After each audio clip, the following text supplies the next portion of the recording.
Hello నమస్కారం ఆదాబ్. Welcome to Gayatri Bhargavi's podcast the Navarasa. అందరికీ లాంగ్ లివ్ రిపబ్లిక్.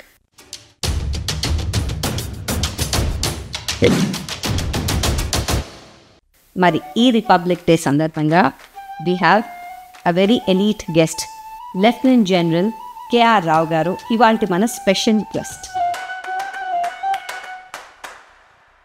మీరు జాయిన్ అవ్వడానికి కానీ మీ ఇన్స్పిరేషన్ ఏంటి అసలు?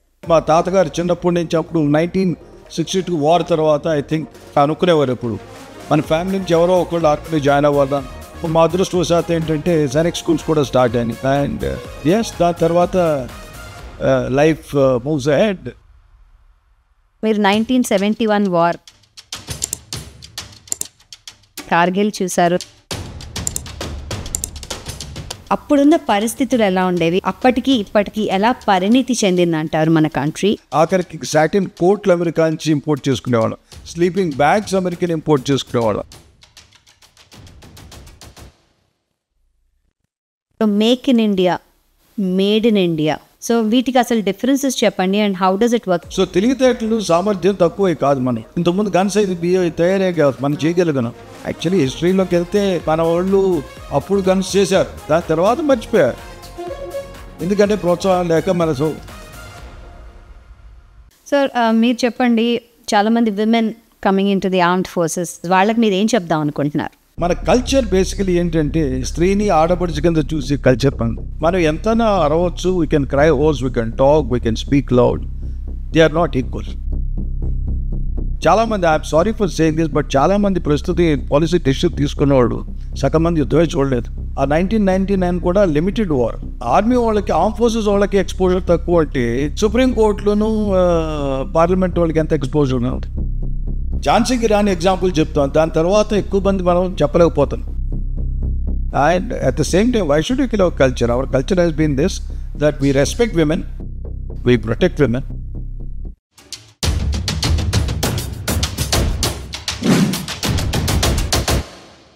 హలో నమస్కారం ఆదాబ్. Welcome to Gayatri Bhargavi's podcast the Navarasa. అందరికీ లాంగ్ లివ్ రిపబ్లిక్. మరి ఈ రిపబ్లిక్ డే సందర్భంగా we have a very elite guest మన షోకి. ఆయన కోరకొండ సైనిక్ స్కూల్లో చదివి, దాని తర్వాత నేషనల్ డిఫెన్స్ అకాడమీలో చదివి, దాని తర్వాత డిఫెన్స్లో జాయిన్ అయ్యి, ఇప్పుడు పరం విశిష్ట సేవా మెడల్ అండ్ అతి విశిష్ట సేవా మెడల్ వీటిని పొందిన lieutenant general KR Rao garu ఇవాల్టి మన స్పెషల్ గెస్ట్. నమస్కారం అండి లెఫ్టినెంట్ జనరల్ కేఆర్ రావు గారు. Welcome to Gayatri Bhargavi's Navarasa. Thank you, it's always a pleasure. Thank you so much అండి. సార్, ఫస్ట్ ఆఫ్ ఆల్ మీరు ఒక ఆర్మీ సైనిక్ స్కూల్ నుంచి చదువుకున్నారు and is that an inspiration for you? మీరు జాయిన్ అవ్వడానికి కానీ మీ ఇన్స్పిరేషన్ ఏంటి అసలు? ఫస్ట్లీ మా ఇన్స్పిరేషన్ ఏంటంటే మా తాతగారు చిన్నప్పటి నుంచి అప్పుడు 1962 వార్ తర్వాత I think that is the time, అప్పుడు అనుకునేవారు ఎప్పుడు మన ఫ్యామిలీ నుంచి ఎవరో ఒకళ్ళు ఆర్మీలో జాయిన్ అవ్వాలని అనుకునేవారు. అదే టైంలో మా అదృష్టవశాత్తు ఏంటంటే సైనిక్ స్కూల్స్ కూడా స్టార్ట్ అయినాయి 1962లో. సో నేను సెకండ్ బ్యాచ్లో జాయిన్ అయ్యాను. ఒకసారి సైనిక్ స్కూల్ జాయిన్ అయిన తర్వాత మా తాతగారి ప్రోత్సాహంతో, తర్వాత సైనిక్ స్కూల్లో బోల్డ్ మంది టీచర్స్ ఉంటారు, ఫ్రెండ్స్ ఉంటారు, గైడెన్స్ ఉంటుంది. ప్రిన్సిపల్ ఉన్నారు, కమాండర్ టీడీ ఆల్మెడా అని, very famous man. And yes, దాని తర్వాత లైఫ్ మూవ్స్ అహెడ్. ఖచ్చితంగా ఆర్మీలో జాయిన్ అవ్వాలి, ఆర్మ్ ఫోర్సెస్లో జాయిన్ అవ్వాలి, ఒక డిఫరెంట్ ప్రొఫెషన్. ఎందుకంటే మా పూర్వీకులు ఎవరు, మా కుటుంబాలు ఎవరూ లేరు కనుక అదొక గర్వకారణం ఉండేది. ఎందుకంటే మా తాతగారు ఎప్పుడు అంటుండేవారు ఉండాలి రామని అనేసి. సో అదృష్టవశాత్తు అన్ని సమకూరిని. So that is. మీరు ఒక తెలుగువారు and lieutenant general is biggest positions. So Telugu వాళ్ళు చాలా అరుదుగా ఈ పొజిషనింగ్ కి వెళ్తూ ఉంటారు. ఎందుకు తెలుగు వాళ్ళు అంత తక్కువగా మనకు ఆర్మీలో కనిపిస్తారు when compared to Punjab, Haryana వాళ్ళకంటే అన్నది ఒక ప్రశ్న. మంచి ప్రశ్న అమ్మా. I think it's very good question. అది నేను జాయిన్ అయిన మొదట్లో నేను అనుకునేవాడిని, కానీ తర్వాత అర్థమైంది. బేసికలీ ఏంటంటే హిస్టారికలీ మనం ఆలోచన చూసుంటే మనం ఎప్పుడు బోర్డర్స్ మీద మన states Andhra Pradesh, Telangana, south states except coastal states కొన్ని నేవల్ దేనికి ఇదేని, వార్స్కి ఇదేని. సో బేసికలీ రాజస్థాన్, హర్యానా, పంజాబ్ వీళ్ళందరూ ఎవరైతే ఈ విదేశీయుల దండయాత్రలకు ఇదయ్యారు. అలెగ్జాండర్ రానివ్వండి, మొఘల్స్ రానివ్వండి, వీళ్ళందరూ సో దేశాన్ని రక్షించుకోవటంలో వాళ్ళలో ఎక్కువ మంది ఏంటంటే జాయిన్ అయ్యేవారు. మన వాళ్ళు బేసికలీ ఏంటంటే పీస్ లవింగ్ ఉండిపోయారు. మనం అంటామే కడుపులో చల్ల కదలకుండా ఎవరిని అడిగినా సరే ఏముంది సార్, ఉన్న ఊళ్ళో ఒక చిన్న ఉద్యోగం ఉండి, ఒక ఇల్లు ఉండి, ఒక 2 ఎకరాల పొలం ఉంటే హాయిగా ఉంటాను సంతోషంగా. సో మన ఆలోచనలే మొదటి నుంచి సైన్యం కానీ అఫ్కోర్స్ మన సైడ్లో కూడాను శ్రీకృష్ణదేవరాయలు, వీరపాండ్య కట్టబ్రహ్మన్, కింద టిప్పు సుల్తాన్ ఇలాంటివి కూడా జరిగినాయి. కానీ ఓవరాల్ ఏంటంటే నేను అనుకోవటం ఫస్ట్ ఆస్పెక్ట్ ఏంటంటే మన ఎక్స్పోజర్ అవసరం కూడా లేకపోయింది. మనం యాక్చువల్గా దాన్ని యాత్ర చేయాలని అవసరం లేకపోయింది. రెండోది మన యాటిట్యూడ్నల్లీ ఏంటంటే నేను అనుకోవటం ఇంకోటి గర్వకారణం చెప్పుకోవాల్సింది ఏంటి, మన వాళ్ళందరూ ఒక విధంగా అందరితో కంపేర్ చేసుకుంటే తెలివితేటలు ఎక్కువ ఉన్నవాళ్ళు. అదే మీరు ఇప్పుడు చూస్తాం కదా, మనం సాఫ్ట్వేర్ ఇండస్ట్రీ అంతా ఎక్కడ చూసినా సరే, యూఎస్ చూసినా, యూరోపియన్ బోల్డ్ కంట్రీస్లో చూసినా సరే. సో నేను అనుకోవటం అంటే రెండోది ఆ చదువు, ఆ యొక్క యాప్టిట్యూడ్ ఉండటం మూలాన నేను అనుకోవటం. సో ఐ థింక్ బేసికలీ ఏంటంటే శాంతియుతంగా బతకాలి, హాయిగా బతకాలి. కానీ ఇప్పటికీ కూడా అండి ఆర్మీ గురించి కానీ, నేవీ గురించి కానీ, సివిల్లో బయట మాట్లాడితే ఎలా జాయిన్ అవ్వాలండి, ఇంకా ఎలా అనే పరిస్థితే ఉంది. అంటే మనకి we're almost completing more than 75 years of republic India. అయినప్పటికీ అలాంటి ప్రశ్నలు ఉన్నాయి అంటే సొసైటీలో జాయిన్ అవ్వాలన్న కుతూహలం ఉంది, దేశభక్తి ఉంది, కానీ ఎలా జాయిన్ అవ్వాలన్నది ఇంకా ప్రశ్నే. ఎలా జాయిన్ అవ్వాలి ఒక ప్రశ్న అమ్మా. రెండోది ఏంటంటే దాని గురించి యాక్చువల్గా ఇప్పుడు మీలాంటి వాళ్ళు ఇలా పాడ్కాస్ట్లు ఇలా తీసుకోబట్టే కొంత ఇంకా అవగాహన పెరుగుతుంది. అఫ్కోర్స్ యాక్చువల్లీ చెప్పాలంటే టీవీస్ పెరిగిపోయినాయి, రేడియో అవి పెరిగిపోయినాయి, అయినా సరే అవగాహన ఇంకా కొంతవరకు తక్కువ. ఎందుకంటే నేను ఇప్పటికి కూడా 2-3 స్కూల్స్కి అట్లీస్ట్ రిటైర్, నేను 2010లో రిటైర్ అయ్యాను. సుమారు ప్రతి సంవత్సరం అట్లీస్ట్ 1 or 2 స్కూల్స్కి వెళ్ళేవాడిని. మేబీ లాస్ట్ 2-3 years కొంచెం తక్కువ, కానీ ఆఖరికి ఆర్మీ పబ్లిక్ స్కూల్లో కూడా వెళ్ళి మోటివేషనల్ టాక్ ఇచ్చేవాడిని. ఎందుకంటే ఆర్మ్ ఫోర్సెస్ గురించి అంత అవగాహన లేదు, మనుషులకు తెలియదు. యాక్చువల్గా విధంగా ఆలోచిస్తే ఆర్మ్స్ ఫోర్స్ గురించి చెప్పాలంటే ఐ మీన్ ఆ క్వాలిటీ ఆఫ్ లైఫ్ ఏంటి, మనం ఒక జీవితంలో ఒక అర్థం పరమార్థం అంటామే, ఆ ఇది చూసుకుంటే ఆర్మ్ ఫోర్సెస్లో సర్వీస్ చేయటం అనేది నేను అనుకోవటం ఏంటంటే అది ఒక చాలా గొప్ప పని చేస్తాం. ప్రొఫెషన్ అంటే అందరూ చేస్తారు, దేశభక్తి ఉన్న వాళ్ళు అందరూ దేశం కోసం సర్వీస్ చేస్తారు, అందరూ ముందంజ తీసుకుంటారు. కానీ ఇది ఒకటే ఒక ప్రొఫెషన్ ఏంటి, జీవితం రేపు ఉంటామో లేదో చనిపోతామో అని తెలిసి కూడా జాయిన్ అవటం అందే, అది తెలిసి కూడా జాయిన్ అయ్యే వాళ్ళు తక్కువ మంది ఉంటారు ఒకటి. కానీ ఏంటంటే లైఫ్లో ఛాలెంజ్గా తీసుకుని బతకాలనుకున్న వాళ్ళకి తర్వాత రెండోది ఏంటి, 2-3 ఇష్యూస్ ఉన్నాయి. క్వాలిటీ ఆఫ్ లైఫ్ అని ఇందాక, జీవితంలో ఏంటి ఎంత చేసినా మనం ఏం చేస్తాం, అల్టిమేట్ మనకు కావాల్సింది ఏంటి, హ్యాపీనెస్, సంతోషంగా ఉండాలి. సంతోషంగా ఉండడానికి కొంతమంది డబ్బే ప్రధానం అనుకుంటాం, కొంతమంది ఆధ్యాత్మికంగా ఉండొచ్చు, కొంతమంది బిజినెస్లోకి వెళ్ళొచ్చు, రకరకాల. కానీ ఓవరాల్ మనం చూస్తే ఏంటి, జీవితంలో క్వాలిటీ ఏంటి, క్వాలిటీ ఆఫ్ లైఫ్. ఆర్మ్ ఫోర్సెస్లో quality of life is something superb. అది మనం అసలు ఏ యాక్టివిటీని తీసుకోండి, అడ్వెంచరస్ యాక్టివిటీ తీసుకోండి, నాన్ పొలిటిసైజ్డ్, పాలిటిక్స్ వాళ్ళు మేబీ నాట్ 1-2 ఎగ్జాంపుల్స్ ఒక్కోసారి న్యూస్లో ఓవర్ చేస్తాం. బట్ ఓవరాల్ చూసుకుంటే ఆర్మ్ ఫోర్సెస్లో పొలిటిసైజేషన్ లేదు. మాకు మీకు మెరిట్ ఉంటే, ఆఫ్టర్ ఆల్ మీరు ఇందాక అన్నారు కదా ఆర్మీలో ఈ ర్యాంక్ రావటం అనేది, నేను first director general of artillery తెలుగువాడి కింద, స్వాతంత్రం వచ్చిన సంవత్సరాలు ఏం తెలియదు, ఆ పేరు ఆ బోర్డు మీద చూసుకుంటే ఇంతవరకు తెలుగుడు ఎవరు రాలేదు అనుకునేవాడిని. కనుక మెరిట్ ఉన్న మనిషికి ఆఫర్, ఆల్దో మ్యాక్సిమం పంజాబీస్ ఉండొచ్చు, రాజస్థాన్ వాళ్ళు ఉండొచ్చు, బీహారీస్ ఉండొచ్చు, హర్యానా నుంచి ఉండొచ్చు, అయినా సరే మెరిట్ ఉంటే sky is the limit. After all general KV Krishna Rao ఇక్కడి నుంచి చీఫ్ అయ్యారు, జనరల్ పద్మనాభన్ చీఫ్ అయ్యారు. కనుక ఈ ప్రొఫెషన్లో ఏంటంటే ఒకళ్ళు ఇంటర్ఫియర్ అవ్వరు, మీరు మంచిగా చేయగలిగితే మీకు స్కై ఇస్ ద లిమిట్. తర్వాత క్వాలిటీ ఆఫ్ లైఫ్ అంటే ఉంది, ఇప్పుడు ఆర్మీ ఆఫీసర్స్ కావనివ్వండి, ఏదైనా అడ్వెంచర్ యాక్టివిటీస్ తీసుకోండి. ఆఫ్టర్ ఆల్ నేను ఎందుకు జోకింగ్లీ అంటుంటాను, చాలామంది ఏమని, ఎవరే నేనే పాస్పోర్ట్ లేకుండా పాకిస్తాన్ వెళ్ళాను, పాస్పోర్ట్ లేకుండా శ్రీలంక వెళ్ళాను, ఎంతమందికి అదృష్టం దొరుకుతుంది. అలాగే దేశంలో ప్రతి రాష్ట్రం చూస్తానికి కూడాను మనకి చాలా ఛాన్స్ దొరుకుతుంది. సుమారు మేబీ ఒక 3-4 స్టేట్స్ వదిలేస్తే మిగిలిన దేశం అంతా తిరుగుతాం. తర్వాత అటు మీరు మౌంటైనరింగ్ చేయొచ్చు, ట్రెక్కింగ్ చేయొచ్చు, స్కీయింగ్ చేయొచ్చు, గేమ్స్లో అసలు మీకు కావాల్సిన రకరకాల గేమ్స్ చూడొచ్చు. తర్వాత at the same time arm ఫోర్సెస్లో ఫెసిలిటీస్ చాలా ఉన్నాయి. ఆర్మ్ ఫోర్సెస్ మెడికల్ ఫెసిలిటీస్ ఉన్నాయి. అఫ్ కోర్స్ అంటే ఇప్పుడు మీరు ఏ ఇన్ఫోసిస్, ఎక్సెంచర్తో డబ్బుతో కంపేర్ చేసుకోకూడదు లైఫ్లో. ఆఫ్టర్ ఆల్ డబ్బే ప్రధానం అనుకున్న వాళ్ళకి ఇది మాత్రం కాదు. ఎవరికైతే మనిషిగా మంచి జీవితం మన బతికినందుకు ఒక సార్థకం అంటే ఏర్పడింది అనుకోవాలనుకోండి, ఖచ్చితంగా ఈ place is the right place. Fantastic sir, very rightly told. నాకు ఒక మాట చెప్పండి, మీరు 1971 వార్ నుంచి కార్గిల్ చూసారు, దాని శ్రీలంక మీరు చెప్పినట్టు వెళ్ళారు. అప్పుడున్న పరిస్థితులు ఎలా ఉండేవి? అప్పుడు ఒక ఎక్విప్మెంట్ తీసుకెళ్లాలన్నా, ఒక యుద్ధానికి వెళ్ళాలన్నా అప్పటికి ఇప్పటికి ఎలా పరిణితి చెందిందంటారు మన కంట్రీ? అండ్ అప్పుడు పరిస్థితులు ఎలా ఉండేవి? అఫ్ కోర్స్ నేను జాయిన్ అవ్వకముందు వర్స్ట్ అని విన్నాను. ఏది 1962 చైనీస్ డివాకల్ అంటుంటాం. అప్పుడు మరీ ఘోరమైన పరిస్థితులు ఉండేవి. కానీ 71తో, ఎందుకంటే నేను 70లో జాయిన్ అయ్యాను మీరు అన్నట్టుగా, 71 వార్ చూసిన అప్పుడు హై ఆల్టిట్యూడ్లో మాకున్న ఎక్విప్మెంట్ కంపారిటివ్లీ చాలా తక్కువ ఉండేది. అమెరికా నుంచి ఆఖరికి సాటిన్ కోట్లు అమెరికా నుంచి ఇంపోర్ట్ చేసుకునేవాళ్ళం, స్లీపింగ్ బ్యాగ్స్ అమెరికన్ ఇంపోర్ట్ చేసుకునేవాళ్ళం. కనుక అప్పుడు మనకి స్వశక్తి మీద మనం నిలబడేంత ఆఖరికి ఎక్విప్మెంట్ కానీ క్లోదింగ్ కానీ ఆ చేసుకునే స్థితిలో ఆ రోజుల్లో అంత లేవు మనం. రెండోది 71లో స్నో ఫైటింగ్ ఎబిలిటీస్, స్నోలో యుద్ధం చేస్తానికి రైట్, ఆ ఎబిలిటీస్ చాలా తక్కువ ఉండేవి. ఆ టైంలో మేము కార్గిల్లో యుద్ధం చేశాను.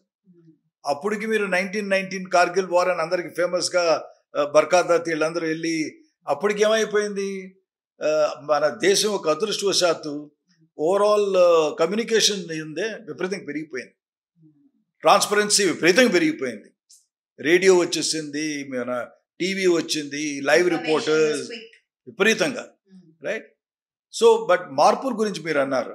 71లో ఉన్న పరిస్థితికిను ప్రస్తుతం ఉన్న పరిస్థితికి చూసుకుంటే మనం ఎన్నో మల్టిపుల్ నెంబర్ ఆఫ్ టైమ్స్ మనం అభివృద్ధి చెందాం.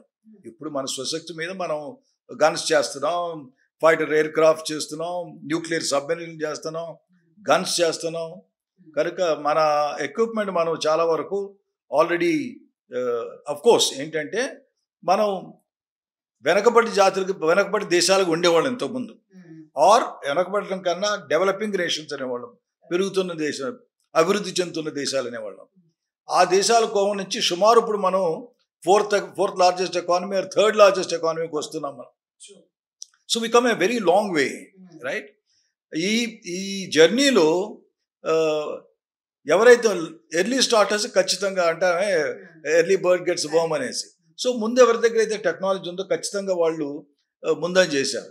కానీ మన అదృష్టం ఏంటంటే మన యొక్క ఫారెన్ పాలసీ అవనివ్వండి, మన యొక్క గవర్నమెంట్ మోడీ గారు అందరూ తీసుకున్న చర్యలు, ఇంతకుముందు ఇందిరాగాంధీ లాంటివి, ఆఫ్టర్ ఆల్ ఒక పార్టీ గురించి కాదు నేను, మన దేశ అదృష్టం ఏంటంటే ఒక పార్టీతో సంబంధం లేకుండా దేశంలో మంచి లీడర్స్ వచ్చారు. అప్పుడు నెహ్రూ ఉన్నారు, గాంధీ ఉన్నారు, ఇందిరాగాంధీ ఉన్నారు, ఇప్పుడు మోడీ గారు ఉన్నారు. ఎస్, వాళ్ళు చేసే మార్పులు ఆ టైంలో అవసరమైన మార్పులు తీసుకొచ్చారు. లైక్ 5-year ప్లాన్ ఉందనుకోండి, అప్పుడు 5-year ప్లాన్స్ ఉండే, ఇప్పుడు దాని రిలవెన్స్ అంత ఉండకపోవచ్చు, దాంట్లో ఇంకా ఇంప్రూవ్మెంట్ తీసుకురావచ్చు. కానీ ఏంటి, అందుకని మనం ఆలోచించాల్సింది ఏంటి, మన దేశం ఈ స్థితికి వస్తానికి ప్రతి వాళ్ళు సహకరించారు.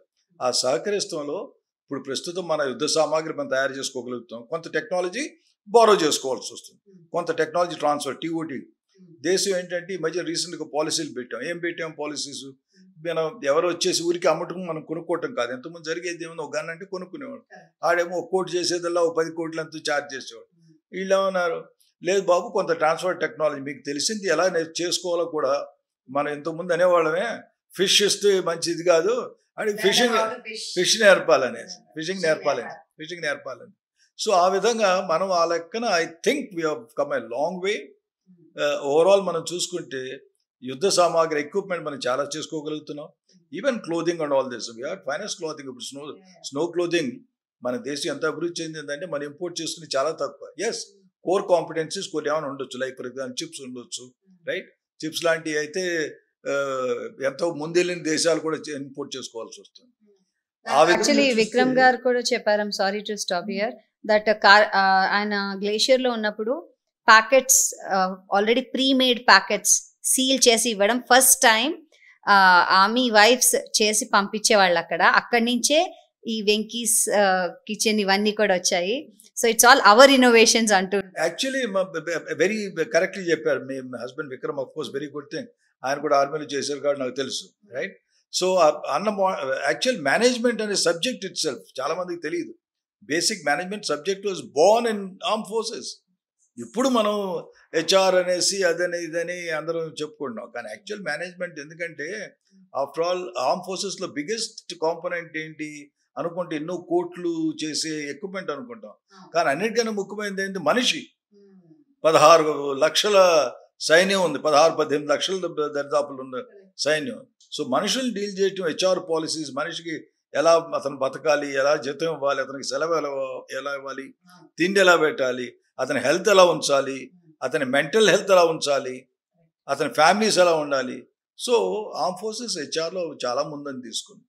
సో ఆర్మ్ ఫోర్సెస్ యాక్చువల్లీ మనం అక్నాలెడ్జ్ చేయలేము, మనకు కొంతమంది ఎంతో ముందు తెలియదు. కానీ మీరు అన్నట్టుగా ఈ ప్రస్తుత పరిస్థితులు చూసుకుంటే, ఎందుకంటే అవేర్నెస్ పెరిగింది, ట్రాన్స్పరెన్సీ పెరిగింది, రైట్, రీచ్ పెరిగింది. దాని మూలాన సుమారు చాలా మందికి ఈ మధ్యన తెలుసు ఆర్మ్ ఫోర్స్. అందుకే ఏంటంటే ద హ్యాపీయెస్ట్ మూమెంట్ ఇప్పుడు నాకు 75 సంవత్సరాలు ఏంటంటే ఆర్మ్ ఫోర్సెస్ మీద ఒక గౌరవం, ఆర్మ్ ఫోర్సెస్ చేస్తున్న పని చాలా ఔన్నత్యమైనదన్న భావన, ఇవన్నీ మనం ఖచ్చితంగా ఇంతకు ముందు నేను జాయిన్ అయినప్పుడు నవ్వుకునేవాడిని. ఒక్కోసారి యాక్చువల్గా అనుకునేవాడిని, ఏలూరు మీద బాంబు పడితే బాగుండి, ఇక్కడ ఎవరికి తెలియదు అనేసి. ఏలూరు మీద. సో ఎందుకంటే మా చిన్నప్పుడు మా పెద్దనాన్న చెప్తుండేవారు, ఆర్మీ ఆహా అని, అలాగా అంతే. The only thing I think ఆ సెకండ్ వరల్డ్ వార్ లో మెడ్రాస్ లో వాళ్ళకి గుర్తల్లా ఎయిర్ క్రాఫ్ట్ వచ్చేవాడు, ఏదో సైరన్ కూసేదిరా, అందరూ లైట్లు ఆపేసేవాళ్ళం, బ్లాక్అవుట్ అయ్యేది, అంతకన్నా మాకేం తెలియదు అనేవారు. So but I'm very happy that we come a long way. Arm forces మీద గౌరవం, ఆర్మ్ ఫోర్సెస్ అంటే ఒక సద్భావన, ఆర్మ్ ఫోర్సెస్ లో పనిచేసి వచ్చిన వాళ్ళు అంటే మనిషి మీద గౌరవం. It's a great thing. We are a great nation. మన అదృష్టం, మన భరతమాత అంటాం మనం. We are very fortunate that each and every citizen of this country today acknowledges. 100%. And ఇప్పుడు make in India, made in India, ఇలా రకరకాల కాంబినేషన్, రకరకాల పేర్లతో వస్తున్నాయి. అండ్ ఐ థింక్ ఇది చాలా మంచి సమయం. దేనికంటే చాలా మంది ఎక్విప్మెంట్ తెచ్చుకుందాం అనుకున్నా, దానికి లైసెన్స్లు అన్ని తెచ్చుకుని to make here in India. So వీటికి అసలు డిఫరెన్సెస్ చెప్పండి. And how does it work? ఈ యంగ్స్టర్స్ చాలా మంది ఉంటారు, ఇంజనీరింగ్ కానీ వేరే చేసిన వాళ్ళు, వాళ్ళకి చేయాలని ఒక తపన ఉంటుంది దేశానికి. వాళ్ళ ఆర్మ్డ్ ఫోర్సెస్ లోనే జాయిన్ అవ్వక్కర్లే, ఇలా కూడా బయట నుంచి చేయొచ్చు అనే ఒక అవుట్పుట్ ఇద్దాం మీ ద్వారా. ఖచ్చితంగా it's very very very good point you made. ఎందుకంటే ఎంతకు ముందు అవేర్నెస్ లేకపోవడం, ఎంత ముందు అన్నా కదా, కానీ ఫస్ట్ ఇప్పుడు అవేర్నెస్ మీలాంటి వాళ్ళు మూలాన అవేర్నెస్ పెరుగుతుంది. సో అందరికి తెలవాల్సింది ఏంటంటే ఈ మేక్ ఇన్ ఇండియా ఎక్విప్మెంట్, ఇంతకుముందు most of the equipment import చేసుకునేవాళ్ళం, ఎందుకంటే మన దగ్గర టెక్నాలజీ లేదు, రైట్? అప్పుడు ఆ టైంలోనే మన డిఫెన్స్ రీసెర్చ్ ల్యాబొరేటరీస్ మొదలుపెట్టారు. అబ్దుల్ కలాం గారు, ఇస్రో. ఇప్పుడు ఇస్రో మనం ఏ స్థితికి వెళ్ళాం, ఆల్రెడీ మన దగ్గర నుంచి శాటిలైట్ లాంచ్ చేస్తున్నారు కొంతమంది. లాంచర్ లింక్ కూడా అవుతుంది ఇప్పుడు, latest news. Day for yesterday, right? So మనం చాలా ముందుకు చేరాం. రెండోది ఏంటి, టెక్నాలజీ కూడా మన దగ్గర ఉన్న సాఫ్ట్వేర్ నాలెడ్జ్. యాక్చువల్లీ మనం చెప్పుకోవాలంటే గర్వంగా మనం ఎన్నో చెప్పుకోవాలి. ఇప్పుడు బోల్డ్ కంపెనీస్ అమెరికాలో, మైక్రోసాఫ్ట్ తీసుకోండి, ఏ కంపెనీలో చూసినా సరే ఇండియన్స్ ఆర్ దేర్. సో తెలివితేటలు, సామర్థ్యం తక్కువే కాదు మనోళ్ళు.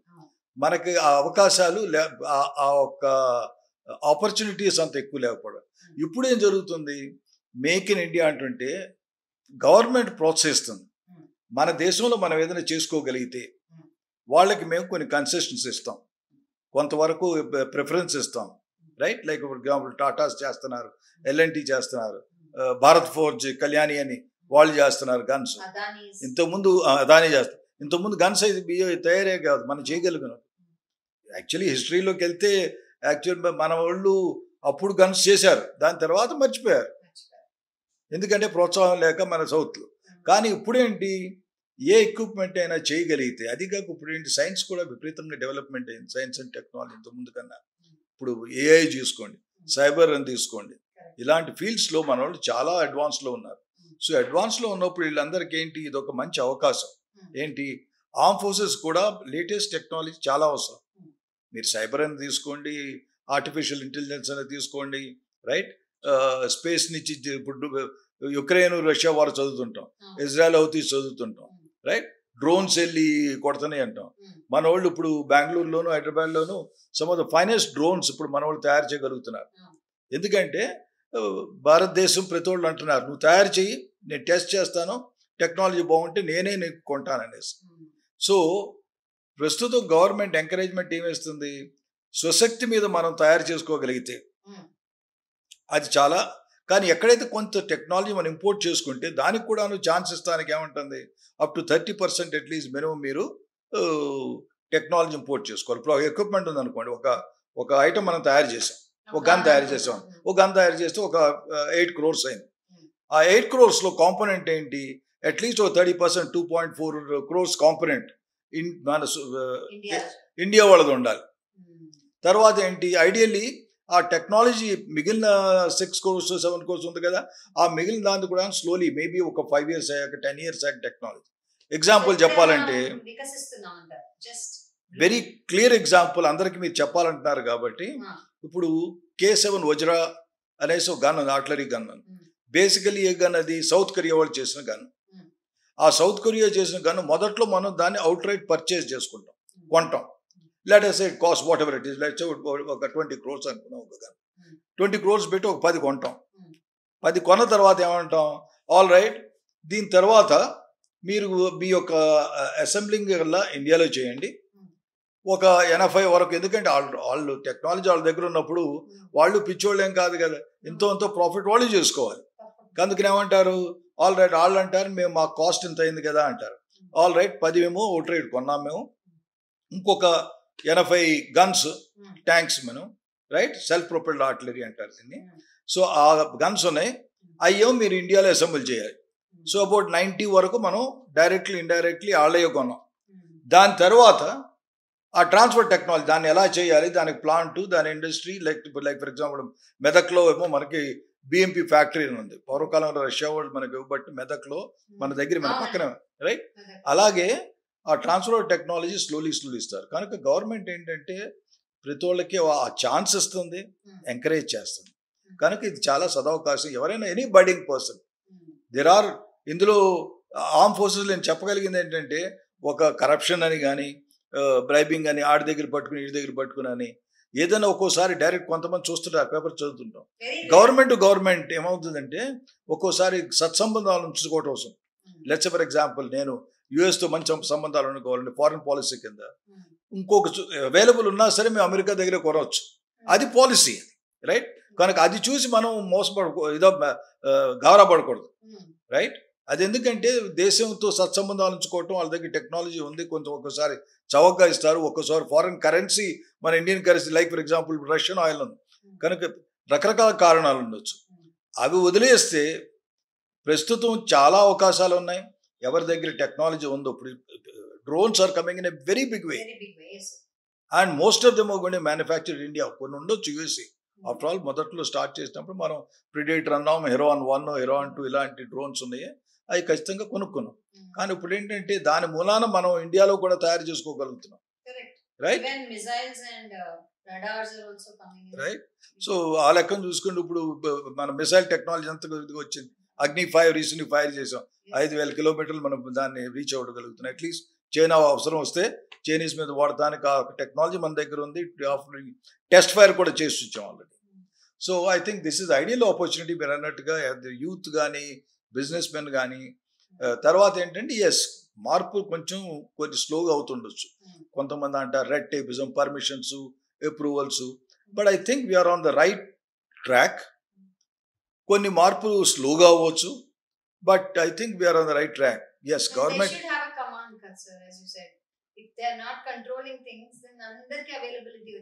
తర్వాత గవర్నమెంట్ కూడా is taking good steps to at least improve the system ప్రతిసారి. మోడీ గారు and his government, I must compliment them certainly very clearly that make in India మటుకు చాలా ఎర్నెస్ట్నెస్ లో పుష్ చేస్తున్నారు. సార్ మీరు చెప్పండి, చాలా మంది women coming in to the armed forces. మా ఆడబడుచు కూడా she you know from the army. So women ని ఇంట్రడ్యూస్ చేసిన తర్వాత, దాని తర్వాత ఫస్ట్ 5 years షార్ట్ కమిషన్ అన్నారు. దాని తర్వాత ఇప్పుడు కొంచెం ఎక్స్టెన్షన్ వచ్చింది. నేవీలో అలాగే ఎయిర్ ఫోర్స్లో కూడా women are coming in. So వాళ్ళ లాంగిటివిటీ, వాళ్ళ కెరియర్ ఆప్షన్స్ ఎలా ఉన్నాయంటారు? బికాస్ చాలా మంది డాక్టర్స్ని అయితే చూస్తున్నాం మేము, they have a long career in army. చాలా మంది ఉత్సాహపడుతున్నారు women who want to join armed forces. వాళ్ళకి మీరు ఏం చెప్దాం అనుకుంటున్నారు? Arm forces an excellent career. I think supreme court 2008 నుంచి స్టార్ట్ అయింది. దాని తర్వాత రీసెంట్ 2020, 23, 24 లాస్ట్ ఇయర్ డిసెంబర్లో కూడా కొన్ని వర్డిక్ట్స్ ఇచ్చింది. దాంతో ఏం జరిగిందంటే అవకాశాలు పెరిగినాయి. కానీ మనం అర్థం చేసుకోవాల్సింది, మన కల్చర్ బేసికలీ ఏంటంటే, మీరు ఆడబడుచు అన్నట్టుగా ప్రతి స్త్రీని ఆడబడుచు కింద చూసే కల్చర్ మనది. ఒక విధంగా మనం పెరిగినది, పూర్వీకుల నుంచి పెరిగింది ఏంటి, మగవాడు వెళ్ళేమో సంపాదించేవాడు, protect the women, safeguard her, right, and weaker sex అని ఏదన్నా అనివ్వండి. కానీ బేసికల్ ఏంటి, మీరు కరెక్ట్ వర్డ్ వాడారు, వాళ్ళని ప్రొటెక్ట్ చేయాలనేసి, సేఫ్ గార్డ్, ప్రొటెక్ట్. సో ఆ యాటిట్యూడ్ ఉంది ఒకటి. రెండోది, ఎస్పెషల్లీ విలేజెస్లోను రస్టిక్ కొన్ని ప్రదేశాల్లో ఇంకా మ్యాన్ అండ్ విమెన్ ఆ ఈక్వాలిటీ అన్న ఇది ఉంది. సిటీస్లోను చదువుకున్న లిటరసీ ఎక్కడైతే రీజనబుల్లీ ఉందో చాలా వరకు మారింది. మీరు ఓటు హక్కిచ్చినా సరే, okay, take for a simple example, పార్లమెంట్లో మీరు 30% అది ఇది అన్నా సరే ఎంతవరకు వచ్చింది? సో యాటిట్యూడ్ అంటే దీస్ చేంజెస్, ఫర్ ఎగ్జాంపుల్ మనం గుర్తుపెట్టుకోవాల్సిన చేంజ్ అనేది it takes a long time and on very important issues.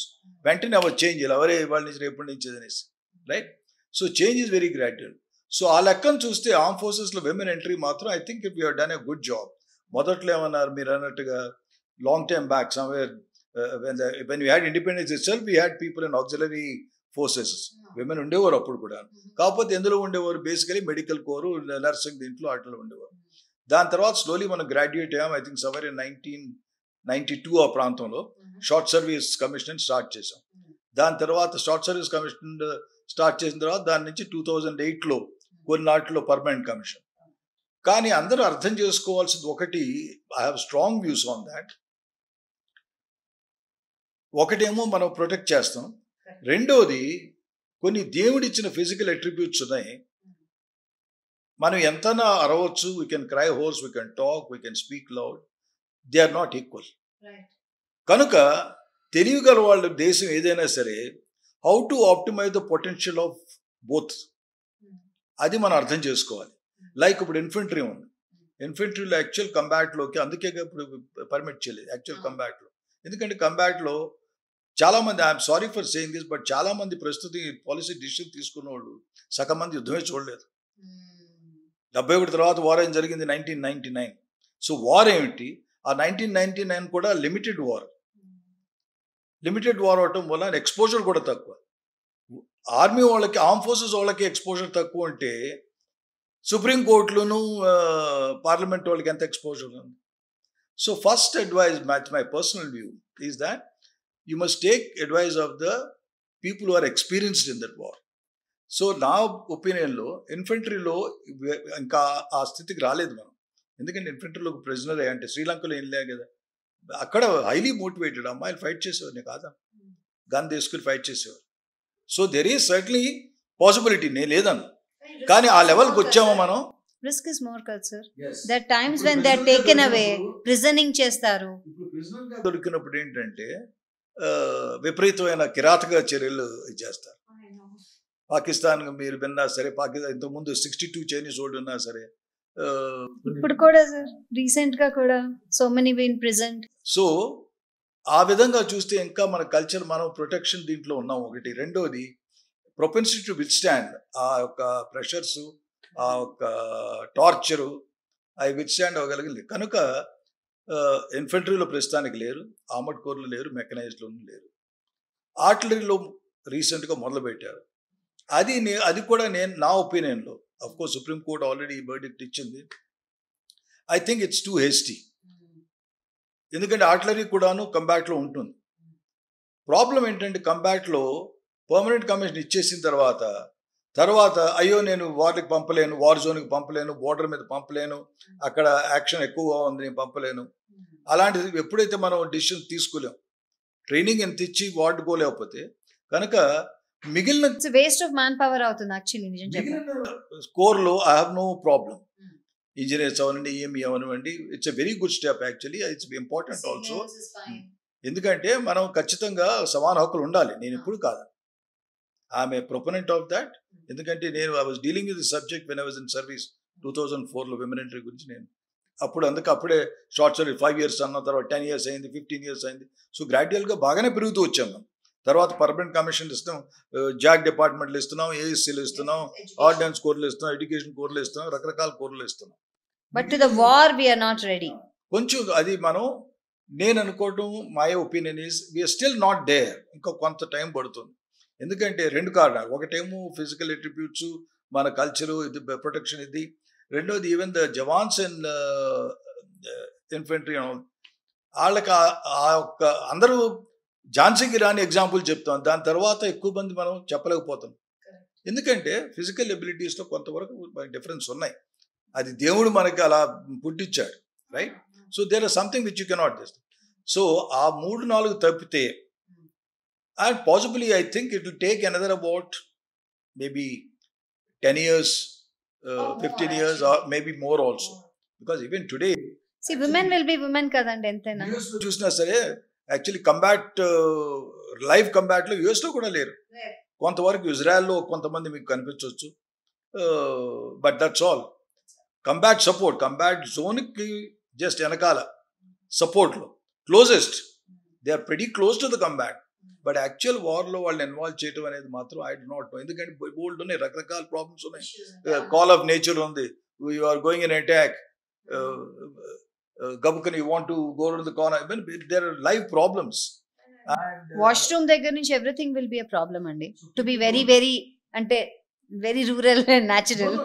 It is unfortunate, but these are the things which we must understand. And at the same time, why should we kill our culture? Our culture has been this, that we respect women, we protect women, and మనం ఇప్పుడు శ్రీ ఆది ఎప్పుడైనా దేవుడి సంగతి మనం చేసుకుంటే దుర్గామాత అనుకుంటాం, భారత్ మాత, అంత రెస్పెక్ట్ ఇచ్చేవాళ్ళు మనం. So I think it's a gradual step.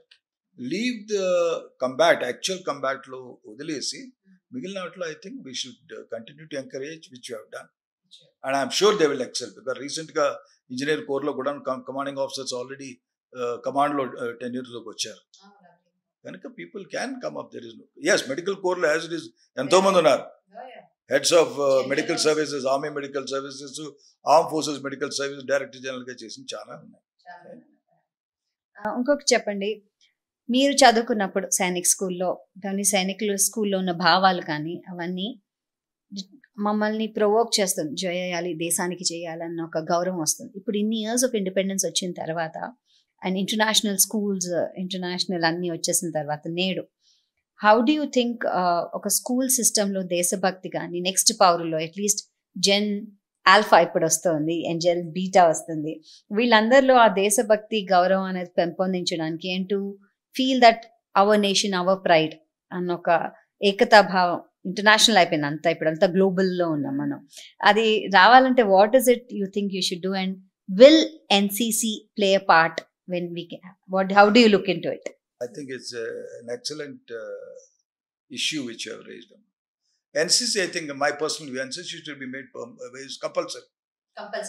I feel that whether NCC ఏంటంటే బేసికలీ ఎన్సీసీలో ఒక మనిషిని, ఒక యువతని దేశభక్తి అనేది ఒకటి, దేశానికి మనం ఏం చేయగలం సేవ అనేది, ఆర్మ్ ఫోర్సెస్ అవేర్నెస్, ఆ ట్రైనింగ్ డ్యూరేషన్లో రకరకాలే decisiveness, team spirit, leadership skills, all these are important. People think ఏంటంటే లీడర్షిప్ అనేటప్పటికల్లా చాలా మంది అనుకుంటారు ఏంటి ఆర్మీలోనే కావాలని. యాక్చువల్లీ లీడర్షిప్ ఇంకో టర్మినాలజీ మనం చూస్తే ఉంది, కార్పొరేట్లో మేనేజ్మెంట్ అంటాం, మేనేజర్ అంటాం. It is indirect way.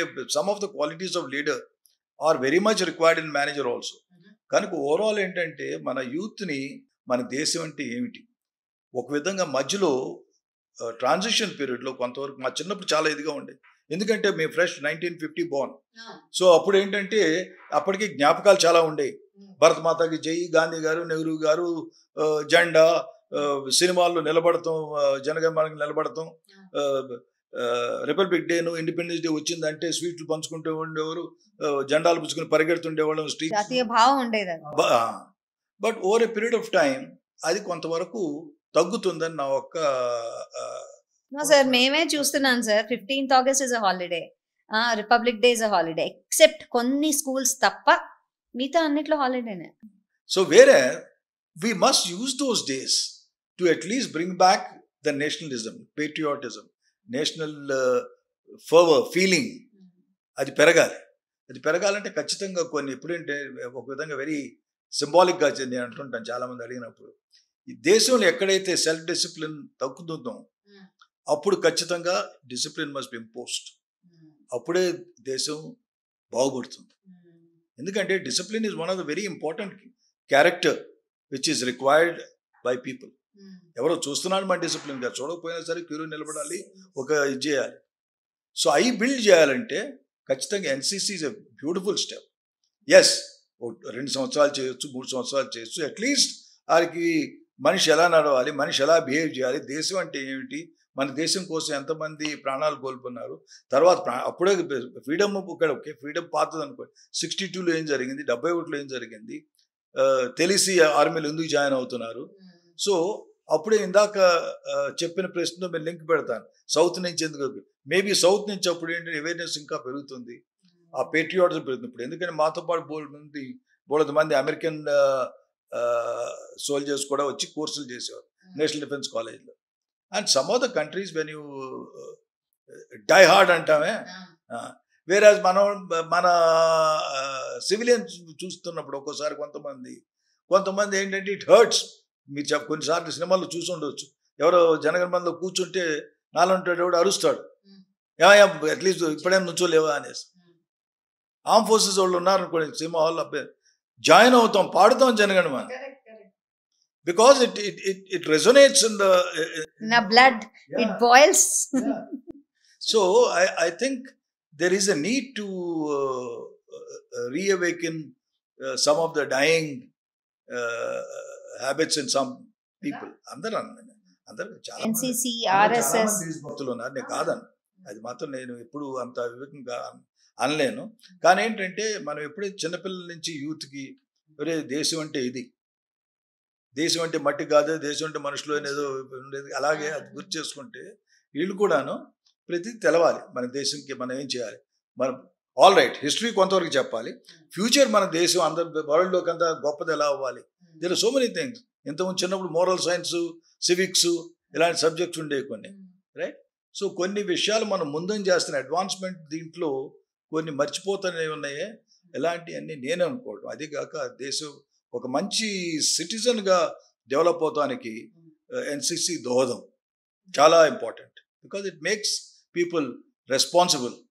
After all కొంచెం చేసినట్టు ఏం చేస్తారు, రేపు బస్సు కాలుస్తున్నారు ఎవరో స్ట్రైక్ చేసి, బస్సు కాల్చే ముందు ఆడికి ఆలోచించి, ఇప్పుడు మనుషులు ఎలా కాల్చేస్తారు, ఏదో గొడవ చేసి బస్సు కాల్చారు, ఎందుకు బస్సు, అది దేశం ప్రాపర్టీ, మన ప్రాపర్టీ, మన ట్యాక్స్ కట్టిన ప్రాపర్టీ అది. అదే అప్పుడు ఆడు ఇల్లు గబుక్కున, అందుకే ఏదో యూపీలో చీఫ్ మినిస్టర్ చేశారు కదా, ఎవరో వచ్చి చంపేస్తే ఆ ఇల్లు కూర్చి అప్పుడు తెలిసి వస్తుంది మనిషికి ఏంటి అయ్యో అనేసి. దేశ సంపద, మన సంపద, మనం ప్రతి ఒక్కరి సంపద, అది మనం చూసుకోవాలన్న భావన కలగడానికి అన్నిటికీ చూసుకుంటే I think NCC is one of the very good modes to inculcate patriotism, to inculcate leadership, to inculcate discipline, to inculcate culture, to inculcate respect for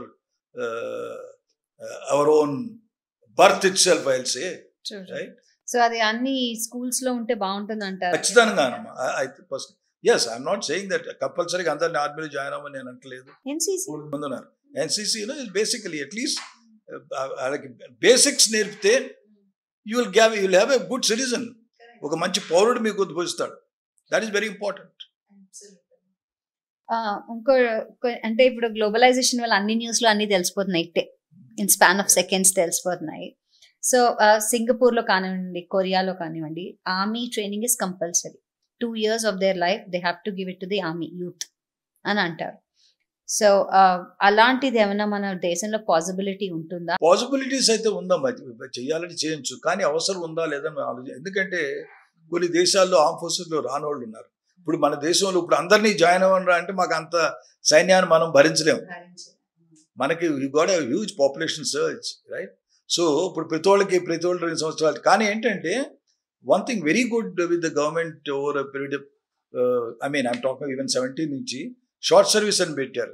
at least ఒక 5 years ఆర్మీలో చేసి తిరిగి వచ్చి, to very frank, some of the short service officers బయటకు వచ్చిన వాళ్ళు తిరిగి పోలీసులు, I know of so many DG పోలీసులు జాయిన్ అయి ఉన్నారు, కొన్ని సిఇఓస్ అయ్యారు రకరకాల వీటిల్లో. సో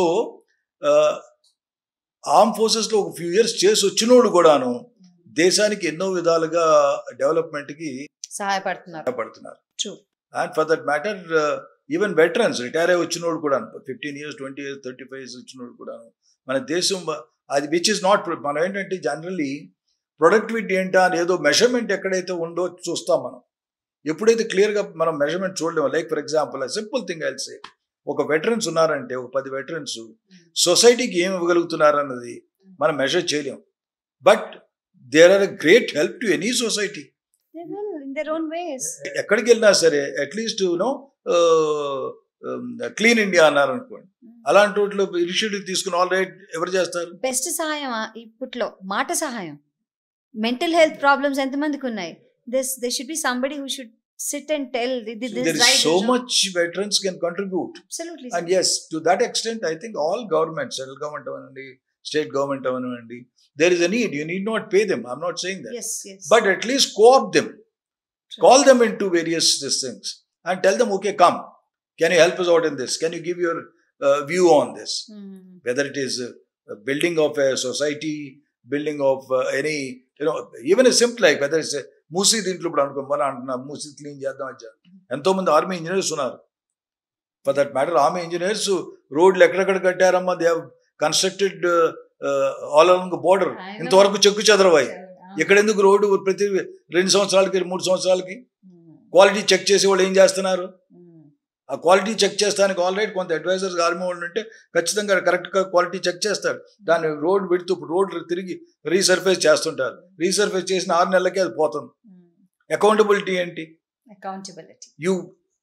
ఎప్పుడైతే ఆర్మ్ ఫోర్సెస్ మీరు కొంత కోఆప్ చేసి all right free of cost, but I want you to at least see the quality of this is good అని ఎగ్జాంపుల్ చెప్తున్నా. There so many areas, so many facets, so many fields where you can do this. ఆ road width కాదు correct చేసి, బాబు నువ్వు correct width కాదు, ఇదేమో 10 meters ఉండాల్సింది, నువ్వు 9 meter వేసావు, పక్కన తినేసావు. దీని థిక్నెస్ ఎంత ఉంది, దీని థిక్నెస్ తక్కువ ఉంది. దాని రోడ్ వేసే ముందు ఆల్రెడీ ఒక డిచ్ ఉంది. యాక్చువల్గా అలాంటి సింపుల్ ఎగ్జాంపుల్, ఆల్రెడీ డిచ్ ఉంటే ఆ డిచ్ని ఈ సపోజ్ టు క్లీన్ ఇట్ కొంచెం చిప్ చేయాలి. ఎందుకంటే తిరిగి దాన్ని సరిగా పట్టుకోవాలి. దాని మీద అలా పోసేస్తారు. పోసేస్తే ఏమవుతుంది, మళ్ళీ తిరిగి డిచ్ తయారవుతుంది, త్వరగా ఊడిపోతుంది. So there are so many areas where the armed forces people have expertise. They can be co-opted as advisors even without salary. After all, they entante mana desam is taking a pretty good care of veterans by amount of pensions avanivandi, facilities avanivandi. We are a very proud nation. Alakan veterans are very grateful to this nation. చిన్న ఏదో జరుగుతుంటే but improvements ఏ దేశంలో improvements లేకుండా ఉన్నాయి. చిన్న limitations ఉంటాయి, అవి improve అవుతుంటాయి. But this is one area I feel we are grossly underutilizing. A huge potential of trained manpower, of patriotic manpower, of selfless manpower, of manpower who have all the time with them, who are ready to give. I think all central government, state government, that's the only message I can give to the fraternity of the government fraternities at various levels. As advisors, yes, it's a good advice, sir. Definitely. Thereafter you take advice, whether cost mulana, production mulana, లేకపోతే కొన్ని కారణాలు పెట్టలేరు ఆచరణలో, that's a different matter. But at least take an idea from them. Advisors, yes, best actually. Right. అదే అనిపిస్తుంది. అంటే ఇంత government సిస్టంలో ఎర్త్ క్వేక్ వచ్చినా లేకపోతే ఎనీ డిజాస్టర్, న్యాచురల్ డిజాస్టర్స్ వస్తే ఫస్ట్ ఆర్మీని పిలుస్తారు. దానికి పనికి వస్తాం మనం. I'm sorry, I'm being very rude, but that's a true, naked truth. So దానికి పిలుస్తాం. అలాంటప్పుడు ఆర్మీలో మేమందరం నవ్వు అంటే సర్వీస్లో ఉన్నప్పుడు ఇప్పటికే అనుకుంటారులేండి, ఏంటి అవసరం వచ్చినప్పుడు దేవుడు ఆర్మీ గుర్తుకొస్తారా, అయిపోయాక అందరూ మర్చిపోతారు. అందరు మర్చిపోతారు. కష్టంలో ఒకప్పుడు అలా ఫీలింగ్ ఉండేది. ఇప్పటికే ఉంది సార్, కష్టంలోనే గుర్తొస్తారని. ఇప్పుడు కూడా కెలామిటీస్ వస్తే అంతే కదా. సో ఈవెన్ ఎగ్జాంపుల్ ఫ్లడ్స్ అయినాయి, మీరు అన్నట్టు చాలా మంచి పాయింట్. ఫ్లడ్స్ అయినాయి, after all with there are so many people will say call it, can you advise. Next ఒక ఫ్లడ్ అయిపోద్ది, మనం ఆ ఫ్లడ్స్ తర్వాత ఏం చేస్తాం, రికవరీ చేస్తాం, అది చేస్తాం, ఇది చేస్తాం, మనుషులను రక్షిస్తాం. But there after follow up action ఉంది. I'm just giving an example. Okay, next time floods రాకుండా మనం ఏం చేయాల్సింది ఏంట్రా అని maybe adviser will tell you. ఒకసారి వన్స్ బిటెన్ ట్వైస్ షై. ఎందుకంటే ఆర్మ్ ఫోర్సెస్ ఆఫీసర్స్ అవనండి, మెన్ అవనండి, one of the biggest potential is crisis management. ఎందుకంటే ఆర్మ్ ఫోర్సెస్ వాళ్ళు వార్ అనేది you are going in to darkness. మీకు తెలియదు ఎనిమి ఎంత ఉన్నాడో ఏంటో, lot of unaware attributes, right, unknown facts ఉంటాయి. ఆ ఫ్యాక్ట్స్లో కూడాను ముందుకు వెళ్ళగలగాలి. ఏదైనా క్రైసిస్ వచ్చినా ఎలా మేనేజ్ చేయగాలి, ఈ potential, there is huge potential in veterans. Fantastic sir. I think every state ఇలా ఆలోచిస్తే there will be so many retired personnel, army personnel, and every state కి అడ్వైజరీ బోర్డ్ లో in different levels they can join some farm. Some farm. And వాళ్ళకి actually ఫ్రీగా వచ్చే ఒక manpower ఇది కదా advising. There after you take a wait, take a call, you take a call weather is మంచి decision, cost ఎఫెక్టివా కాదా, that's a different matter. Armed forces personnel గా మీరు చేసే యుద్ధాలు ఒకటవుతే about their families and children. అంటే I believe that when a man goes to a war, the woman also has her own war at home, huge war. And చాలా మంది దాన్ని notice కూడా చేయకుండానే అయిపోతుంది. Most of them give up there careers. వాళ్ళు doctors అయి ఉండొచ్చు, వాళ్ళు ఇంజనీర్స్ అయి ఉండొచ్చు. They give up there careers for the children, for the family. And how was ante what do you want to talk about people, the women behind the armed forces? Actually they are the greatest strength to the army amma. They are the one who are their backbone antam alakana. Endukante ఇప్పుడు చూస్తున్నాం మనం single mother, ఇవన్నీ concepts ఇప్పుడు modern దీంట్లో వింటున్నాం. Arm forces wives are one of the greatest assets to the Indian arm forces.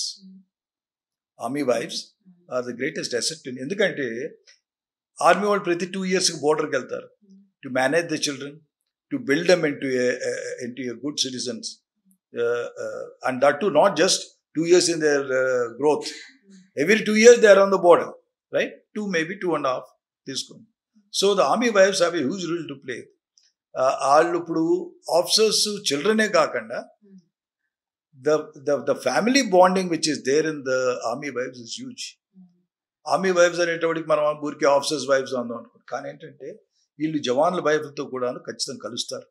For that matter even peace stations when you see ఎందుకంటే most of the jawans wives are coming generally from villages. So the army wives who are comparatively little more educated and more literate, they impart huge amount of knowledge, working knowledge which is required.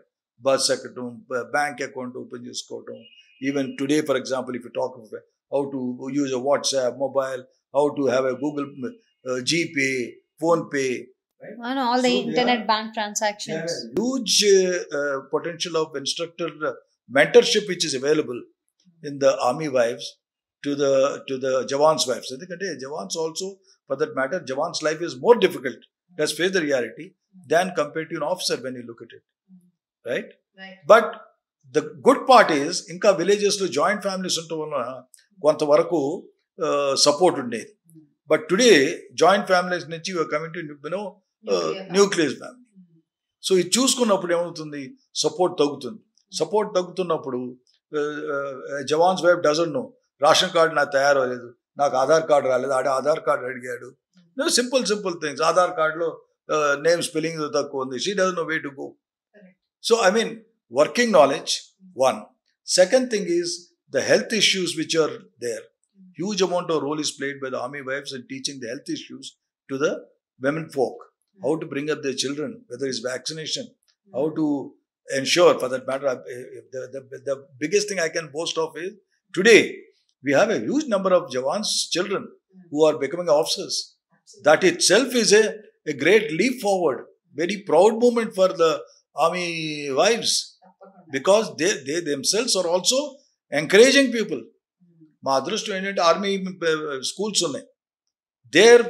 There is a huge interaction which takes place between the officers' children, Jawan children, Navy children to Air Force and Air Force to Army children.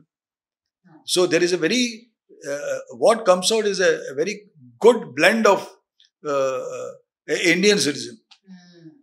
South people meet North. ఎందుకంటే పోస్టింగ్లు కూడా మీకు తెలుసు కదా, నార్త్లో ఉంటారు, తర్వాత సౌత్కి వస్తారు. And suddenly then you find some Tamilian talking to a Punjabi and you'll find it very strange. Punjabi కూడా మాట్లాడటం మొదలు పెట్టేస్తారు చిన్నపిల్లలు. Right? So the social interaction brings out beautiful children to adapt themselves. After all, army officers role లేకపోతే how the today, for example, if you look at the armed force children, like the few things I need to tell, they come out to be very highly adaptable. ఎందుకంటే ఒకసారి అస్సాంలో ఉంటారు, స్కూల్లో చదువుతారు, ఒకసారి పంజాబ్లో ఉంటారు. Suddenly he finds himself in Trivandrum. They are able to at least adjust themselves to the surroundings, to the new culture, understand the culture, and look at the advantage. అది ఎప్పుడంటే ఓనం ఉందంటే, even if he is gone somewhere, if he finds a Keralite somewhere, oh happy Onam అంటారు, because he realizes, right? ఇప్పుడు లోరీ ఉంది, మన లోడీకి నాకు వచ్చిన ఇది చూసుకుంటే విషెస్ హ్యాపీ లోడీ అని ఒకటి రాస్తాడు, ఒకటేమో హ్యాపీ మకర సంక్రాంతి అని రాదు. Because people understand each other well. Religion understand అవుతుంది, రిలీజియస్ కస్టమ్స్ కొంత అండర్స్టాండ్ అవుతాయి, లాంగ్వేజెస్ కొంతవరకు అండర్స్టాండ్ అవుతుంది. So we find huge adaptability as a great quality which develops in the armed forces children. Right? So armed forces families, whether it is wives or children, have a huge role to play, and I think they are contributing in their own way. ఇందాక అన్నా కదా, అన్ని చోట్ల మనం ఏంటి corporate దీంట్లోకి వచ్చేటప్పటికి okay, how much is the revenue, how much is the percentage, 80%, 90%, but there are some which cannot be measured. They can only be felt. They can be treasured. Yeah, they can be treasured, you're right. They can be seen. And they are seen by people who want to see it. It's not necessary that everyone sees.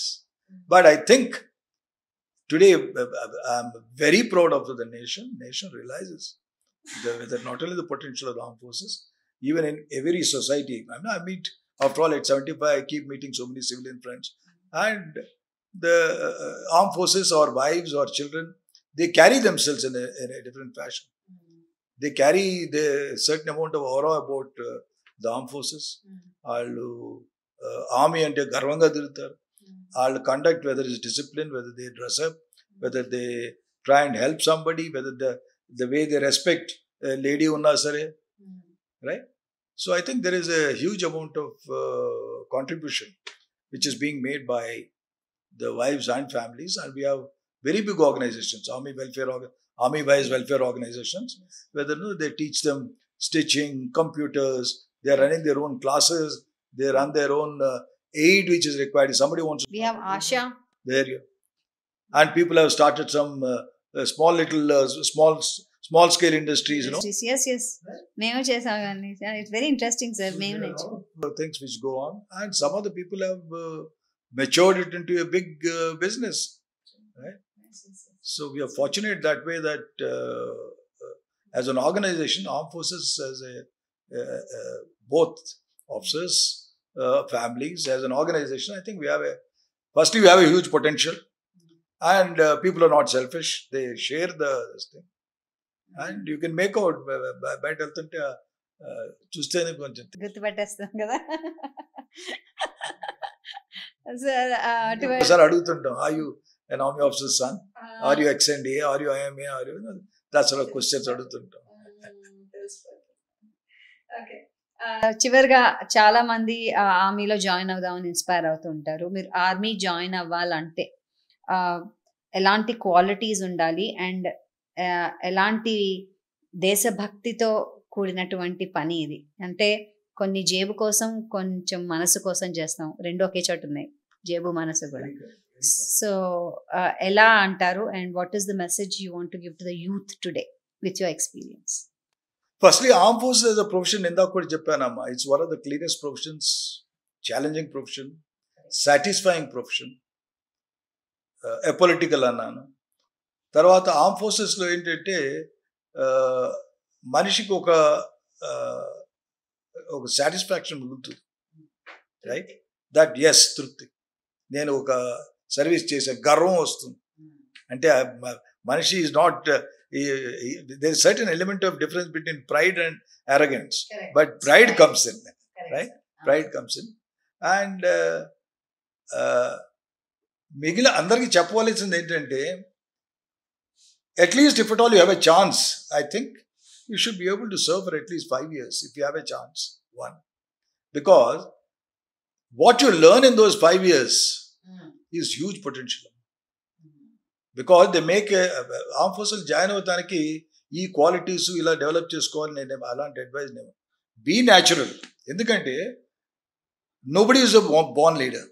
I firmly believe leadership can be taught, people can be brought up. Selection boards తీసుకున్నప్పుడు ఏం చేస్తారు, మేము join అయినప్పుడు 15 years 15.5 years national defence academy. అప్పుడు మా leadership skills ఎవరు, they put you through some test. Basic చూసేది ఏంటి, ప్రతి మనిషిలో లీడర్షిప్ క్వాలిటీస్ కొన్ని ఉన్నా సరే, ఉన్నా లేకపోయినా సరే ట్రైనబుల్లా కాదా అని చూస్తారు సెలక్షన్ చేస్తున్నప్పుడు. మనిషిలో నేర్చుకోవాలన్న కుతూహలం ఉందా, అది ఉంటే చాలు. మనిషిలో పేట్రియాటిజం ఉంటే చాలు.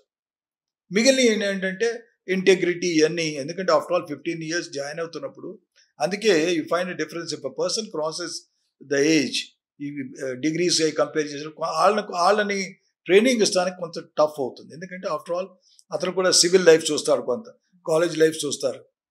ఈ సీన్ లైఫ్ ఆల్రెడీ కొన్ని ఫిక్సేషన్స్ ఏర్పడుతుంది. వేరాజ్ 15 years 10th class 12th class ఈ ఏజ్లో ఉన్నప్పుడు they are just about the time they are becoming adults. They are still that is fresh to receive, right age to motivate, right age to train a person and make a leader out of him, right? And to anybody who would like to look at an adventurous life, challenging life, satisfying life, armed forces is sky is the limit. You can go around the world, sail, you can do skydiving. I mean, you see, after all, if at all you are in civil, you want to play a game of tennis, you have to play through your nose. You want to play a golf round. Everything is available. When there is a work, there is work. When there is war, you don't know whether you come back. So the moral of the story, and since I don't know when to come back, I might as well also have a good quality of life and enjoy my life when I am there. So there is a balance in life as I look at it in the armed forces. You have a time for office work, you have time for games. Games are compulsory. Every day we play games. Every day we do physical training. And the result is what? I'm sure the longevity, life diseases, armed forces teaches you a lot of things which are not only to earn a మీరు జేబు అన్నట్టుగా, right? అదే కాకుండా జీవితం అంటే ఏంటి, ఎలా బతకాలి, రిటైర్ అయిపోయి కూడా ఎలా ఉండాలి, how to conduct myself, how to, there so many things. It is one of the, by no stretch of imagination, I am saying that there is the only way to. దేశ సేవ చేసేవాళ్ళు అబ్దుల్ కలాం గారు లాంటి వాళ్ళు, politicians ఎంతో దేశ సేవ చేస్తున్నారు. ఛాలెంజ్తో కూడింది, తెలిసి కూడా రేపు ఉంటామో లేదో అని తెలిసి కూడా ఒక జీవితంలో ఒక ఛాలెంజ్ తీసుకునే వాళ్ళందరికీ welcome to the arm forces. That's all I can say. So one experience, a hardship experience you found in the war zone, which is fresh in your memory or which you want to recollect and tell? శ్రీలంకలో కూడా అయింది, కానీ I will recollect the 71 operation Kargil. After all ఏలూరులో ఎంత ఉండేది temperature, 53+ ఉండేది. మైనస్లో వస్తే minus ఎప్పుడు వచ్చేది కాదు. నైట్ టెంపరేచర్ వస్తే 10 కూడా ఎక్కడమ్మా, 18, 19, 20, 22 అలా ఉండేది. ఫస్ట్ పోస్టింగ్ ఎక్కడ వచ్చింది నాకు, లదాఖ్లో వచ్చింది. So you can well imagine, ice box లో పెట్టినట్టు బ్లాంకెట్ కప్పుకొని వాడిని తీసుకెళ్లి సడన్గా లదాఖ్లో పోస్టింగ్ వచ్చింది. లదాఖ్ ఎక్కడ -49, Dras is -49 degrees centigrade, second coldest inhabited place in the world. Literally those days ఐసెల్ ఒక్కోసారి మనసులో అనుకునేవాడిని, తల్లిదండ్రులు ఎందుకు వచ్చారా అనుకునేది. ఆఫ్టర్ ఆల్ అది న్యాచురల్, అయ్యో ఏంటో ఇలా. But then the counterpart of it is that join అయ్యాం, after all this will also pass, we have to go through with this అనుకుని అడ్జస్ట్ అవుతున్న తరుణంలో వార్ డిక్లేర్ అయింది. So I had how much 6 months service. అప్పుడు 71 జూన్కి మేము లదాఖ్ వెళ్ళాం. అక్కడి నుంచి బై ఆగస్ట్ ఐ థింక్ 71 ఆగస్ట్ మమ్మల్ని కార్గిల్ సెక్టర్కి వెళ్ళిపోమన్నారు. సో లదాఖ్ నుంచి మూవ్ అయ్యాం కార్గిల్ సెక్టర్. తర్వాత we were told by September war is eminent, border మీద మూవ్ అన్నాయి. సో బోర్డర్ మీద మూవ్ అవటం, తర్వాత ఎనిమీ టార్గెట్స్ని ఐడెంటిఫై చేయటం, ఎనిమీ టార్గెట్స్ మీద ఎలా ఫైర్ చేయాలి. ఆ వార్ రాక వరకు వెరీ న్యాచురల్గా ఉండేవాళ్ళు. ఎక్కడి నుంచి చెయ్యి ఊపేవాళ్ళు, అటు ఊపేవాళ్ళు, వాళ్ళ మీద జోక్ వేసేవాళ్ళం. మా దగ్గర అక్కడ బుకారీలు ఉండే ఫర్ కీపింగ్ అస్ వార్మ్. నైట్లో సిగడి అంట, ఆ టైప్ బుకారీ అంట, దానికి కొంచెం మన ఆయిల్ టిన్ లాగా ఉంటుంది, దాంట్లో డ్రాప్ అప్పటికి అంత ముందేమో చెక్కతో ఉండే కర్రతో చేసేది, కర్ర కాల్చేవాళ్ళం. రైట్, అది మారిపోయి మాకు కెరోసిన్ వచ్చింది. So we use to joke with Pakistani, రే మాకు ఇందిరాగాంధీ కెరోసిన్ తెచ్చిందిరా, మీకు ఇంకా కర్ర పొల్లే మీరు మండుకున్నారు అనేసి. Right, but lo and behold within a matter of month the war was there. The same guy ఎవరి దగ్గర అయితే చేతులు ఊపుతున్నామో we had to fight. And అలాగే ఉంటుంది కదండి, మామూలుగా ఉన్నప్పుడు మీరు ఎక్స్చేంజ్ చేసుకుంటారు, మాటలు ఎక్స్చేంజ్ చేసుకుంటారు అంతా, and you finally feel it's a political thing where the borders are really seen, and we are all humans after all. Especially after war, Kargil for example, so many people died. I had my own colleague, Second Lieutenant Sabarwal ani, nakana 2 months tarvata join ayinaru. He died in 1971. Then we have Pakistani soldiers. Yes, when you look at them, after all, he is doing his duty to his nation, right? Yes, to be very frank, in those days, and I still believe that war is an unwanted curse for any nation. Smart are the nations which can avoid a war and ensure peace and tranquility in the nation. దేశం after all development మనం వద్దు అనేటప్పటికల్లా కొంత revenue ఖచ్చితంగా అక్కడ చేయాలి, పంపించాల్సి ఉంటుంది. Developmental activity overall తగ్గుతుంది. కానీ మన దురదృష్టం ఏంటంటే మన పక్కన బల్యం అంటారే చైనా ఉంది, పాకిస్తాన్, ఇద్దరి దగ్గర ఫస్ట్లీ మన దేశం we are regarded one of the highest in morals and ethics.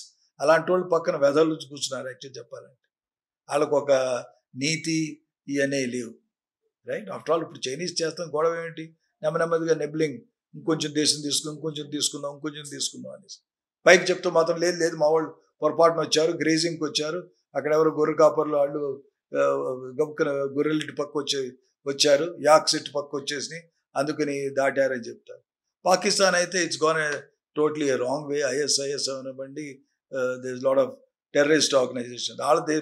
వాళ్ళ ఇదేంటంటే బేసికలీ 2 reasons. ఇద్దరికి ఒక టైంలోనే ఇండిపెండెన్స్ వచ్చింది. రైట్, మన దేశం ఇంత పురోభివృద్ధి చెందింది, ఎంతో ముందుకెళ్ళిపోయాం మనం. రెండవది వాళ్ళ దురదృష్టవశాత్తు డెమోక్రసీ సరిగా ప్లాంట్ అవ్వలేదు. ఆర్మీ డెమోక్రసీ బెనజీర్ పంపించారు,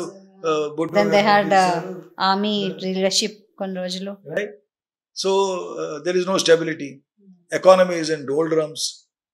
రైట్, దానికి తోడు the religious Islamic fever of ISIS is also killing that nation. ఇప్పుడు వాళ్ళ మధ్యన వాళ్ళే కొట్టుకుంటున్నారు కదా. రీసెంట్లీ ఆఫ్ఘనిస్తాన్ పాకిస్తాన్ కూడా ఎదుగుతున్నారు. సో బేసికలీ ఏంటంటే మన అదృష్టం ఒక విధంగా చాలా అభివృద్ధి చెందాం. ఇప్పుడు I don't think there is any way for us to go back. We only go forward అంటారా? Go forward. And అంటే how does it మీతో కలిసి పనిచేసి మీతో ఉన్న వాళ్ళు, when you see them bleeding, when you see them at that point of time, is that the leadership which comes to protect the rest of the people, or how do you react so quickly and work on it అనేది అదొక పెద్ద lesson అనిపిస్తుంది on ground. Actually Sam Manekshaw quote చేయాలి కొన్నాటిలో. ఎందుకంటే one thing is right, ఎవరైతే భయం లేదంటాడో, ఐ హ్యావ్ నో ఫియర్ అంటాడో, ఈజ్ ఫూలింగ్ హిమ్సెల్ఫ్. ప్రతి మనిషి ఏంటంటే ఏదైనా దెబ్బ తగులుతుందంటే, అప్పుడు చిన్నప్పుడు పడిపోయి దెబ్బ తగిలింది అనుకోమ్మ దెబ్బ తగులుతురా అని తెలుస్తుంది, తెలియని ఉంటాడు. అలాగే యుద్ధంలో కూడాను ఖచ్చితంగా ఒక వాళ్ళు ఉంటామో లేదో చనిపోతాము అన్న ఒక ఐడియా, ఆ థాట్ అయితే వస్తుంది. కానీ ఆ థాట్ వచ్చినప్పుడు the difference between the leader and led men is basically leader ఏంటంటే 3 years నేషనల్ డిఫెన్స్ అకాడమీ అవ్వనండి, 2 years Indian military academy. Basically ఏంటి, నేను లీడర్ని, I have to lead my man. ఎంత ఎంబైబ్ చేసేస్తారంటే, ఎంత గ్రైండ్ చేస్తారంటే, it's a part of your blood, it's a part of your oxygen. So the youngest, after all మీరు casualties చూసారనుకోండి, 71 war అవనివ్వండి, 1919 అవనివ్వండి, ఇప్పుడు రీసెంట్గా మీరు కౌంటర్ ఇన్సర్జెన్సీ జెయింట్కిలో ఎప్పుడు చూస్తున్నా సరే ఒకళ్ళు ఇద్దరు ఆఫీసర్లు ఎదుగుతారు. మీరు ఆఫీసర్ మెన్ రేషియో చూసారంటే యాక్చువల్గా the officers percentage people who are casualties are huge compared to men. That is the proof of the pudding of our leadership. We got one of the finest leaders in the Indian Army. Yes, at the same time, I also say with all the pride that our men, our soldiers are some of the finest soldiers. I think that in the world we are number 1 or number 2. Our level on my soldier never questions. ఏదైనా పని చెప్పామంటే మనం చేసామంటే he just takes off. So దేవుడు మనకు ఇచ్చిన అదృష్టం potential ఏంటంటే fantastic outstanding leadership and superb human beings, potential of men. So this combination is what really is the synergy of the Indian Armed Forces. And ఇలా ఇంకా అలా చెప్తాను ఉండదు, ఎందుకంటే after all 40 years Indian arm ఫోర్స్లో ఉన్నవాడిని. I take pride in our arm forces, I take pride in our country, I take huge pride in people like you, each and every citizen who gives the due respect to the armed forces and hold them where they are supposed to. Thank you so much, Andy. I'm so happy. Ante you take out your time, అంటే మీరు మా కోసం time తీసుకుని ఇక్కడ రావడం and ఇన్ని విషయాలు మాతో పంచుకోవడం మాకు నిజంగా పూర్వజన్మ సుకృతం. Thank you very very much and జై Hind. Thank you very much, and I think I have enjoyed more than you, because if some of my issues which I have raised or marked here and there, and if at all they impact even some people, I should be the happiest person. And I think thank you very much, Amma. God bless. Thank you very much.